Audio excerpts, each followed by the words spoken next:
Hello guys, welcome to Faizan Explains, and in this video I'm going to unbox Honor 9 Lite. And I shooted this video last 1 month back, but unfortunately I couldn't upload it, and right now I'm uploading it. I'm so sorry for that.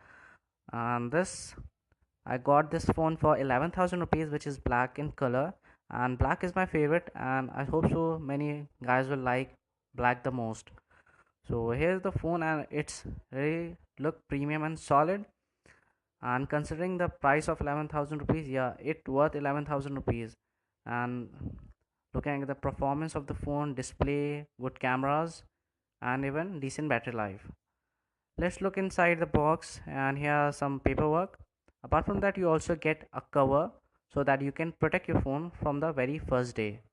And here it is the data cable and the power brick, and yes, it doesn't support any kind of fast charge. So thank you for watching, have a good day.